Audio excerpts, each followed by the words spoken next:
नमस्कार, मेरा नाम है शिवम कुमार लोटस फेम और मैं आज आपको एक्सप्लेन करने वाला हूँ डॉन एट पुरी। यह एक पोएम है जिसे लिखा है जयंत महापात्रा जी ने।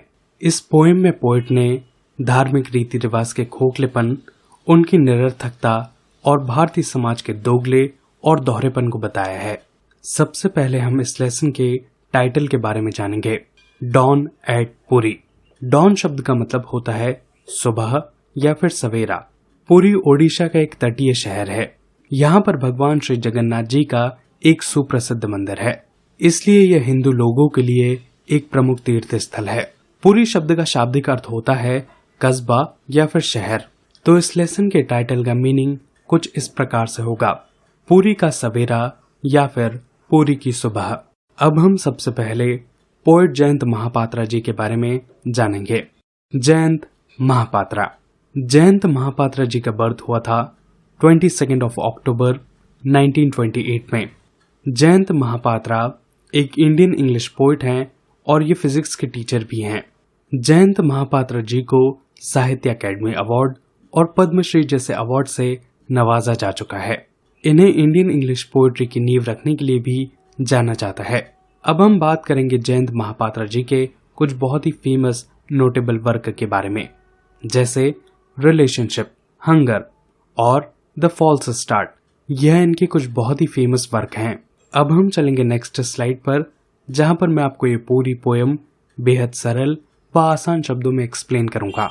इस पोएम को समझने से पहले हम कुछ डिफिकल्ट वर्ड्स देखेंगे, जैसे endless.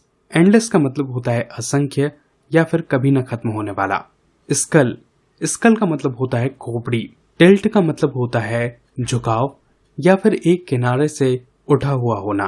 Endless crow noises a skull in the holy sands tilts its empty country towards hunger. Poet first line में कहते हैं असंख्य कौवे शोर मचा रहे हैं। A skull in the holy sand यानी पवित्र रेत में एक खोपड़ी पड़ी हुई है। टिल्ट्स और वह खोपड़ी झुकी हुई है जो खाली देश को भुखमरी की तरफ और झुका रही है। पोएट एक समुद्री तट पर खड़े हुए हैं। पोएट फर्स्ट लाइन में बताते हैं कि असंख्य कौवे लगातार शोर मचा रहे हैं। कौवे आमतौर पर गंदी जगहों पर आसानी से पनप जाते हैं क्योंकि उन्हें गंदगी में आसानी से खाना मिल जाता है। कौवा ऐसा पक्षी है जिसे खूबसूरत नहीं माना जाता और उसकी आवाज को भी शुभ नहीं माना जाता। सभी कौवे इसलिए शोर मचा रहे हैं क्योंकि उन्हें पवित्र रेत में एक इंसानी खोपड़ी पड़ी हुई दिखाई दे रही है। वह इंसानी खोपड़ी आधी रेत में दबी हुई है और उसका आधा भाग रेत के ऊपर दिखाई दे रहा है। जैसा कि मैंने आपको पहले बताया, पुरी एक धार्मिक स्थल है और इसलिए वहां पर समुद्र के किनारों पर कई सारी चिताएं भी जलाई जाती हैं, क्योंकि ऐसी मान्यता है कि धार्मिक स्थल पर दाह संस्कार करने से मोक्ष की प्राप्ति होती है। चिता जलाने के लिए लकड़ियों का इस्तेमाल किया जाता है और जो गरीब व्यक्ति होते हैं उनके पास लकड़ी खरीदने के लिए पैसा तक नहीं होता। जब चिता में अच्छी तरह से लकड़ियां नहीं लगाई जाती तब इंसानी खोपड़ी ध्वस्त नहीं हो पाती, क्योंकि इंसानी खोपड़ी काफी मजबूत होती है और लकड़ी की कमी के कारण वह पूरी तरह से नष्ट नहीं हो पाती। जिसे पोएट ने कुछ इस तरह बताया है कि वह खोपड़ी हमारे देश भारत को भुखमरी की तरफ और झुकाती है, क्योंकि हमारे पास सभी का पेट भरने के लिए पैसा नहीं है, लेकिन फिर भी हमें चिता के लिए लकड़ी खरीदनी पड़ती है। अब हम चलते हैं नेक्स्ट स्टेंजा पर। क्लैड शब्द का मतलब होता है कपड़े पहने हुए और विडोड शब्द का मतलब होता है विधवा। White clad widowed women pass the centre of their lives are waiting to enter the great temple. First 2 lines में पोएट कहते हैं कि सफेद वस्त्र पहने विधवा महिलाएं अपनी जिंदगी के केंद्रीय अतीत से गुजरती हैं। 3rd लाइन में पोएट कहते हैं कि वे सभी महान मंदिर में प्रवेश करने के लिए इंतजार कर रही हैं। इस स्टेंजा में पोएट ये बताते हैं कि विधवा महिलाएं सफेद कपड़े पहनकर महान मंदिर में प्रवेश के लिए इंतजार कर रही हैं। यहाँ पर ग्रेट टेम्पल से मतलब है पुरी में स्थित भगवान श्री जगन्नाथ जी के मंदिर से। इस स्टेंजा की 2nd लाइन से 2 मीनिंग्स निकाले जा सकते हैं। पहला तो यह कि वह विधवा महिलाएं 50 साल या फिर उससे अधिक उम्र की हैं। दूसरा मतलब ये निकाला जा सकता है कि उन विधवा महिलाओं के पति उनके जीवन का केंद्र थे, जिनसे उन्हें बार बार अब भी गुजरना पड़ता है। एक शादीशुदा महिला का जीवन उसके पति के इर्द गिर्द घूमता है और इस तरह वह उसके जीवन का केंद्र हो जाता है। लेकिन जब वह नहीं रहता तब भी विधवा महिलाओं को उनके पति के नाम से ही जाना जाता है। पुराने समय में और यहाँ तक कि आज भी विधवा महिलाओं को शुभ नहीं माना जाता। विधवा महिलाओं को अपना बचा हुआ जीवन सफेद साड़ी में गुजारना पड़ता है। यहाँ पर सफेद रंग नीरसता का प्रतीक है। विधवा महिलाओं के बारे में ऐसा समझा जाता है कि उन्हें खुश होने का और महत्वाकांक्षाएं रखने का कोई अधिकार नहीं है, यानी वे रंगीन कपड़े नहीं पहन सकती और अपनी मर्जी से कहीं घूम नहीं सकती। अब हम चलते हैं नेक्स्ट स्टेंजा पर। ऑस्टियर शब्द का मतलब होता है रूखा या फिर कठोर। स्टेयर शब्द का मतलब होता है ताकना या फिर आंखें गड़ा कर देखना। स्ट्रैंड शब्द का मतलब होता है समुद्री तट या फिर किनारा। Their austere eyes stare like those caught in a net. Poet बताते हैं कि उन्हें विधवा महिलाओं की आंखें रूखी और कठोर दिखाई दे रही है। वह अपनी आंखें गड़ा कर देख रही हैं, जिसे देखकर ऐसा लगता है मानो उन्हें जाल में पकड़ लिया गया हो। पोएट विधवा महिलाओं की आंखों में रूखापन देख रहे हैं, यानी उनकी आंखों में कोई भी खुशी और उमंग नहीं है। जब मछलियां जाल में फंस जाती हैं और अगर आप उनकी आंखें देखेंगे तो आपको उनकी आंखों में रूखापन दिखाई देगा, क्योंकि वह अपनी खुशी यानी कि पानी से दूर हैं। पोएट ने विधवा महिलाओं को कुछ ऐसे ही देखा है। Hanging by the dawn's shining stands of faith. Poet last line में कहते हैं कि विधवा महिलाओं का विश्वास अब सिर्फ समुद्र तट पर होने वाले चमकते सवेरे पर है। इस लाइन से पोएट अभी भी विधवा महिलाओं के जीवन में आशा की एक किरण देख रहे हैं। अब हम चलते हैं नेक्स्ट स्टेंजा पर। क्राउच्ड का मतलब होता है दुबक कर बैठना। The frail early light catches duned. इस लाइन से मतलब है यानी कि सवेरे होता कमजोर प्रकाश बर्बादी को पकड़ता है।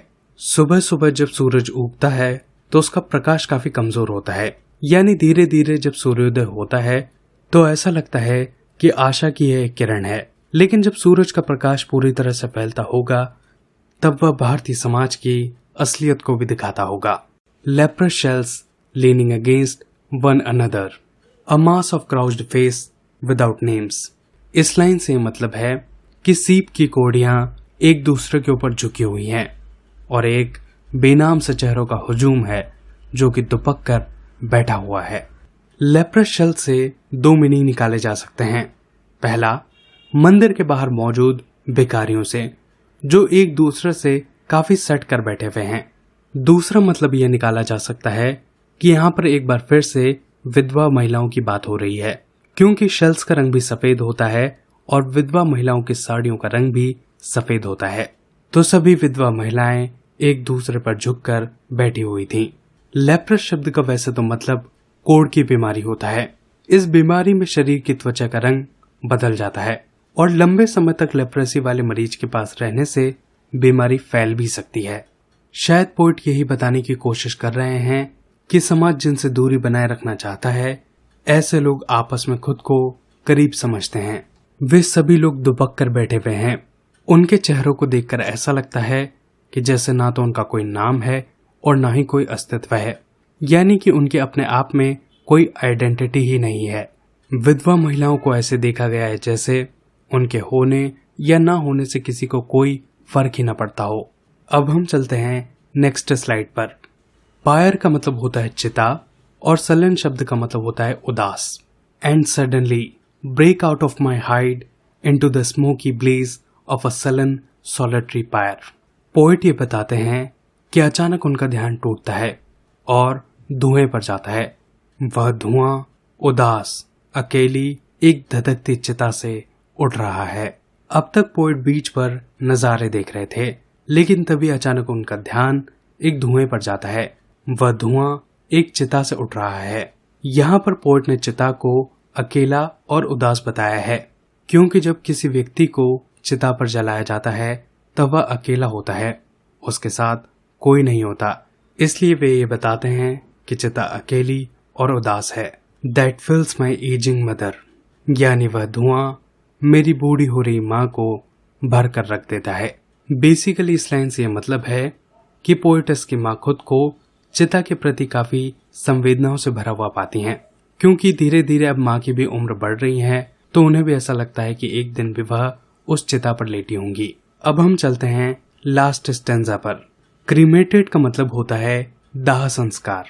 हर last wish to be cremated here. Last stanza की फर्स्ट लाइन पिछले स्टेंजा से मैच करती है। पोएट ये बताते हैं कि उनकी माँ की अंतिम इच्छा यही है कि उनका अंतिम संस्कार इसी जगह पर किया जाए। जगन्नाथपुरी एक पावन जगह है और माँ यह चाहती हैं कि मृत्यु के बाद भी जगन्नाथपुरी से उनका नाता हमेशा जुड़ा रहे। इसीलिए उनकी अंतिम इच्छा यही है कि उनका दाह संस्कार यहीं पर किया जाए। Twisting uncertainty like light on the shifting Sands. जिस तरह अनिश्चित रोशनी बहती रेत पर मुड़ती है। लास्ट टू लाइन्स में पोएट अचानक अनसर्टेनिटी के बारे में बात करते हैं। समुद्री तट पर रेत हमेशा बदलती रहती है, वह हमेशा एक जैसी नहीं रहती, क्योंकि पानी कभी रेत लेकर आता है तो पानी कभी रेत लेकर जाता है, और इस तरह वहां पर रेत हमेशा बदलती रहती है, बहती रहती है, और उस रेत पर रोशनी की किरण पड़ती है, और जहां जहां रोशनी पड़ती है वहां वहां रेत बदल जाती है। इस लाइन से यही मतलब है कि जिंदगी काफी अनिश्चित है और कभी भी कुछ भी हो सकता है। दोस्तों, ये था इस पूरी पोएम का एक्सप्लेनेशन। मैं आप सभी के लिए इस पूरी पोएम को एक बार बहुत ही शॉर्टली समराइज कर देता हूँ। फर्स्ट स्टेंजा में पोएट एक खोपड़ी के बारे में बात करते हैं और वे बताते हैं कि किस तरह वह खोपड़ी देश को भुखमरी की तरफ झुका रही है। सेकेंड स्टेंजा में पोएट विधवा महिलाओं के बारे में बात करते हैं कि वे सभी विधवा महिलाएं अपने अतीत से जूझती हुई मंदिर में जाने का इंतजार कर रही हैं। शायद उन्हें ईश्वर के पास जाकर ही शांति मिलेगी। थर्ड स्टेंजा में पोएट ने विधवा महिलाओं की आंखों को मछली की आंखों से कंपेयर किया है और बताया है कि उनकी आंखें रूखी और कठोर नजर आ रही हैं, क्योंकि उनके जीवन में खुशी नहीं है। फोर्थ स्टेंजा में पोएट ने विधवा महिलाओं को गुमनाम और बेनाम बताया है। फिफ्थ स्टेंजा में पोएट का ध्यान चिता से उठ रहे धुएं पर जाता है। लास्ट स्टेंजा में पोएट ये बताते हैं कि उनकी माँ की अंतिम इच्छा यही है कि उनका अंतिम संस्कार भी उसी जगह पर किया जाए। और पोएम की लास्ट लाइन में पोएट अनिश्चितता के बारे में बात करते हैं।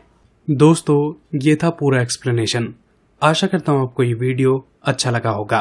अपने आसपास सफाई बनाए रखें और एक पेड़ जरूर लगाएं। आप सभी का बहुत बहुत धन्यवाद।